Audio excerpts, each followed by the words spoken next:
नमस्कार दोस्तों, आज की इस वीडियो में हम हेलो एल्केन तथा हेलो एरीन अध्याय का तीसरा भाग समझेंगे। दोस्तों, आज के इस वीडियो में हम समझेंगे कि हेलो एल्केन तथा हेलो एरीन के भौतिक गुण क्या होते हैं, जिसके बाद हम देखेंगे कि रासायनिक अभिक्रियाएं कौन कौन सी होती हैं। दोस्तों, सबसे पहले हम देखते हैं कि भौतिक गुण क्या होते हैं। दोस्तों, शुद्ध अवस्था में एल्कील हैलाइड रंगहीन यौगिक होते हैं, परंतु ब्रोमाइड तथा आयोडाइड प्रकाश के संपर्क में आने पर ये रंगीन हो जाते हैं। अनेक वाष्पशील हैलोजन यौगिक सुगंधमय होते हैं। सबसे पहले हम देखते हैं कि गलनांक तथा क्वथनांक क्या होता है। दोस्तों, अणु भार बढ़ने के साथ साथ गलनांक तथा क्वथनांक बढ़ते जाते हैं। दोस्तों, क्वथनांक का बढ़ताकरण कुछ इस प्रकार से दिया जाता है।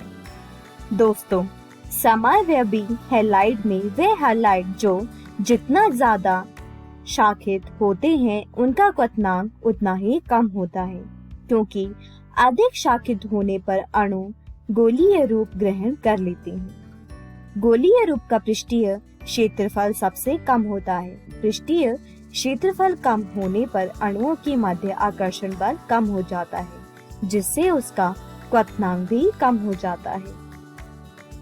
दोस्तों, ऑर्थो, मेटा, पैरा डाइक्लोरोबेंजीन में से पैरा डाइक्लोरोबेंजीन का गलनांक सबसे अधिक होता है, क्योंकि पैरा डाइक्लोरोबेंजीन सम्मिलित अणु है, जिससे क्रिस्टल जालक में इसके अणु अच्छी तरह से समायोजित हो जाते हैं, अतः गलनांक अधिक हो जाता है। दूसरा है घनत्व। दोस्तों, हाइड्रोकार्बनों में ब्रोमो, आयोडो तथा पॉलीक्लोरो व्युत्पत्त जल की तुलना में भारी होते हैं। अणुभार बढ़ने के साथ साथ घनत्व बढ़ते जाते हैं। उदाहरण के तौर पर जैसा कि आप यहाँ पर देख सकते हैं। दोस्तों, कार्बन परमाणुओं की संख्या हैलोजन परमाणुओं की संख्या तथा हैलोजन परमाणु का द्रव्यमान बढ़ने से घनत्व बढ़ता जाता है। तीसरा है विलेयता। दोस्तों, एल्केन हैलाइड जल में विलेय होते हैं। हेलो एल्केन को जल में घोलने के लिए ऊर्जा की आवश्यकता होती है, जिससे कि हेलो एल्केन के अणुओं के मध्य उपस्थित आकर्षण को जल के अणुओं के मध्य हाइड्रोजन आबंध को तोड़ा जा सके। ये जल के साथ हाइड्रोजन आबंध नहीं बनाते हैं। इनके अणुओं में इतनी सामर्थ्य नहीं होता है कि ये जल के अणुओं के मध्य बनने वाले हाइड्रोजन आबंध को तोड़ सके। चलिए दोस्तों, अब हम आगे बढ़ते हैं और देखते हैं कि रासायनिक गुण कौन कौन से होते हैं। दोस्तों, हेलो एल्केनों की अभिक्रियाओं को निम्न प्रकार से बांटा जा सकता है, जिसमें पहला है नाभिकरागी प्रतिस्थापना, दूसरा है निराकरण अभिक्रियाएं तथा तीसरा है धातुओं के साथ अभिक्रिया। सबसे पहले हम देखते हैं कि नाभिकरागी प्रतिस्थापना अभिक्रियाएं कौन सी होती हैं। दोस्तों, इस प्रकार की अभिक्रियाओं में नाभिकरागी उस हेलो एल्केन से अभिक्रिया करता है जिसमें हैलोजन परमाणु से आबंधित कार्बन परमाणु पर आंशिक धनावेश होता है, तथा प्रतिस्थापन अभिक्रिया होती है जिसमें हैलाइड आयन निकल जाता है तथा उसे अवशिष्ट समूह कहते हैं। दोस्तों, क्योंकि प्रतिस्थापन अभिक्रिया नाभिकरागी के द्वारा उत्पन्न होती है तो इसे नाभिकरागी प्रतिस्थापन अभिक्रिया कहा जाता है। ये उदाहरण नाभिकरागी प्रतिस्थापन अभिक्रिया का है। दोस्तों, साइनाइड तथा नाइट्रेट जैसे समूहों में दो नाभिकरागी केंद्र होते हैं तथा इन्हें उपधंती नाभिकरागी कहा जाता है। दोस्तों, नाभिकरागी प्रतिस्थापन अभिक्रिया को दो भिन्न क्रिया विधियों द्वारा संपन्न किया जाता है, जिसमें पहला है SN1, जिसे हम एकाणुक नाभिकरागी प्रतिस्थापन अभिक्रिया कहते हैं, तथा दूसरा है SN2, जिसे द्विआणुक नाभिक रागी प्रतिस्थापन अभिक्रिया कहते हैं। चलिए अब इसके बारे में एक एक करके पढ़ते हैं कि ये होती क्या है। दोस्तों, सबसे पहले हम देखते हैं कि SN1 अभिक्रिया क्या होती है। जब तृतीय ब्यूटाइल हैलाइड की क्रिया जलीय KOH से की जाती है तो त्रियक ब्यूटाइल एल्कोहल बनता है, जो कि हमें एकाणुक नाभिक रागी प्रतिस्थापन अभिक्रिया को दर्शाता है, जैसा कि आप यहाँ पर देख सकते हैं। दोस्तों, ये क्रिया दो पदों में संपन्न होती है। पहले चरण में मध्यवर्ती कार्बोकैटायन या एक ब्रोमाइड आयन बनता है। ये पद धीमी पद से मध्यवर्ती कार्बोकैटायन पर OH प्रहार करता है। यह पद तेज गति से होता है। धीमे चरण में क्रियाकारक का एक अणु भाग लेता है, अतः ये प्रथम कोटि की अभिक्रिया को दर्शाता है। ध्रुवीय विलायकों की उपस्थिति में यह क्रिया तेजी गति से होती है। SN1 अभिक्रिया का वेग कार्बोकैटायन का स्थायित्व पर निर्भर करता है। तृतीय ब्यूटाइल क्लोराइड में 3 डिग्री कार्बोकैटायन बनता है, जो कि 2 डिग्री तथा 1 डिग्री कार्बोकैटायन से अधिक स्थायी होता है। अतः 3 डिग्री हैलाइड में SN1 अभिक्रिया तेज गति से होती है। अतः SN1 गति अभिक्रिया में वेग का घटता क्रम कुछ इस प्रकार से दर्शाया जाता है। ये उदाहरण SN1 अभिक्रिया को दर्शाता है। दोस्तों, इस अभिक्रिया में रश्मीकरण होता है। दूसरा है SN2 अभिक्रिया, जिसे हम द्विआण्विक नाभिक रागी प्रतिस्थापन अभिक्रिया भी कहते हैं। दोस्तों, इसमें जब मेथाइल हैलाइड की क्रिया जलीय KOH से की जाती है तो मेथाइल एल्कोहल बनता है, जैसा कि आप इस उदाहरण में देख सकते हैं। दोस्तों, ये क्रिया एक ही चरण में होती है।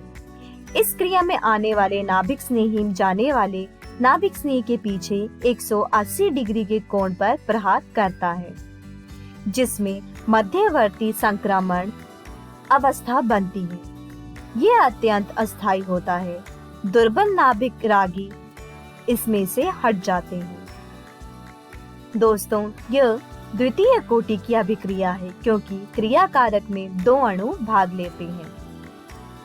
यह क्रिया अध्रुवीय विलायकों में तेज गति से होती है। इस क्रिया विधि में अणु के विन्यास का प्रतिपन्न हो जाता है। दोस्तों, इसमें 3 डिग्री हैलाइड में SN2 अभिक्रिया सबसे धीमे वेग से होती है, क्योंकि 3 डिग्री हैलाइड में 3 एल्काइल समूह के कारण नाभिक स्नेही को पीछे से प्रहार करने में अधिक द्रव्यम बाधा का सामना करना पड़ता है। अतः SN2 अभिक्रिया के वेग का घटता क्रम कुछ इस प्रकार से होता है। चलिए दोस्तों, अब आगे बढ़ते हैं और देखते हैं कि नाभिक रागी प्रतिस्थापन अभिक्रियाओं के त्रिविम रासायनिक पहलू कौन कौन से होते हैं। दोस्तों, इसको समझने के लिए जो हमारे पास त्रिविम रासायनिक पहलू हैं, उसके लिए हमें कुछ मूलभूत त्रिविम रासायनिक सिद्धांतों तथा प्रतीकों को सीखना पड़ता है, जो कि हैं ध्रुवण, गुणकता, कारलता, धारक, प्रतिलोमन तथा रश्मीकरण इत्यादि। अब हम एक एक करके इसके बारे में अच्छे से पढ़ते हैं कि ये होते क्या हैं। सबसे पहले हम देखते हैं कि ध्रुवण गुणकता क्या होती है। दोस्तों, वे पदार्थ जो समतल ध्रुवित प्रकाश के तल को किसी विशेष दिशा में घुमा देते हैं, उन्हें ध्रुवण गुणकता यौगिक कहते हैं। दोस्तों, यदि वह पदार्थ समतल ध्रुवित प्रकाश के तल को दाईं ओर घुमाता है तो उसे दक्षिण ध्रुवण घूर्णक पदार्थ कहते हैं। इसे D या जमा चिन्ह से व्यक्त किया जाता है। जबकि यदि वे समतल ध्रुवित प्रकाश के तल को बाईं ओर घुमा देते हैं तो उसे हम वाम ध्रुवण घूर्णक पदार्थ कहते हैं। इसे L या ऋणात्मक चिन्ह से व्यक्त किया जाता है। दोस्तों, इस प्रकार के धनात्मक तथा ऋणात्मक समयावयवी को ध्रुवण समयावयवी कहते हैं तथा इस परिघटना को ध्रुवण समावयवता कहते हैं। दूसरा है आणविक असीमियता, कायरलता एवं प्रतिबिंब रूप। दोस्तों, वे कार्बन परमाणु जिसकी चारों संयोजकताएं अलग अलग परमाणु या परमाणुओं के समूह से जुड़ी हों उसे त्रिवियम केंद्र या असीमित कार्बन परमाणु कहा जाता है। आगे है प्रतिबिंब रूपी। वे यौगिक जिनके अणु सूत्र, संरचना सूत्र, भौतिक व रासायनिक गुण समान हो तो परंतु समतल ध्रुवित प्रकाश के प्रति व्यवहार अलग अलग हो तो उन्हें प्रतिबिंब रूपी कहा जाता है। दोस्तों, वे रूप जो समतल को दाईं और घुमा देते हैं उसे दक्षिण ध्रुवण घूर्णक कहा जाता है, जबकि यदि वे समतल ध्रुवित प्रकाश के तल को बाईं ओर घुमा देते हैं तो उसे हम वाम ध्रुवण घूर्णक पदार्थ कहते हैं। दोस्तों, वे अणु जो अपने दर्पण प्रतिबिंब पर अध्यारोपित नहीं होते हैं उन्हें कायरल अणु कहते हैं। ये ध्रुवण घूर्णक होते हैं। इसमें असीमित कार्बन परमाणु होता है जिसे कायरल केंद्र कहा जाता है। और वे कायरल अणु जो अपने दर्पण प्रतिबिंब पर अध्यारोपित हो जाती हैं उन्हें हम एकायरल कहते हैं। आगे है रेशमिक मिश्रण। दोस्तों, वे मिश्रण जो समतल ध्रुवित प्रकाश के तल को किसी भी तल में नहीं घुमाता है उसे रेशमिक मिश्रण कहा जाता है। इसे U या ऋणात्मक धनात्मक चिन्ह लगातार से व्यक्त किया जाता है। दोस्तों, 50% D फॉर्म तथा 50% N फॉर्म को मिलाने से रेशमिक मिश्रण बनता है। ये ध्रुवण अघूर्णक होता है, अर्थात समतल ध्रुवित प्रकाश के तल को किसी भी दिशा में नहीं घुमाता है, क्योंकि इसमें D व N फॉर्म के घूर्णक कोण के मान समान होते हैं, परंतु चिन्ह में एक दूसरे से विपरीत होते हैं। अतः ये एक दूसरे को ध्रुवण घूर्णकता को नष्ट कर देते हैं। दोस्तों, जब असीमित कार्बन से जुड़ा कोई बंध टूटता है तो असीमित कार्बन परमाणु पर किसी अभिक्रिया के 3 प्रकार के परिणाम होते हैं, जैसा कि आप इस चित्र में देख सकते हैं। दोस्तों, यदि आप केवल क को देखें तो हम इसे विन्यास का धारण कहते हैं। यदि आप ख यौगिक को देखें तो इसे विन्यास का प्रतिलोमन कहा जाता है। यदि दोनों यौगिकों क तथा ख का मिश्रण 50-50 अनुपात में प्राप्त होता है तो इस प्रक्रिया को हम रेशमीकरण कहते हैं। तो दोस्तों, आज की इस वीडियो में हमने हेलोएल्केन तथा हेलोएरीन की भौतिक गुणों के बारे में समझा, जिसके बाद हमने हेलोएल्केन्स की रासायनिक अभिक्रियाओं के बारे में जाना। दोस्तों, अगली वीडियो में हम हेलोएल्केन की निराकरण अभिक्रिया तथा धातुओं के साथ अभिक्रिया के बारे में पढ़ेंगे, जिसके बाद हम देखेंगे कि हेलोएरीन्स की अभिक्रियाएं क्या क्या होती हैं। दोस्तों, मैं आशा करती हूँ आपको ये वीडियो समझ आया होगा। तब तक आप अपनी पाठ्य पुस्तक से इन सारे विषयों को दोहराने की कोशिश कीजिएगा। धन्यवाद।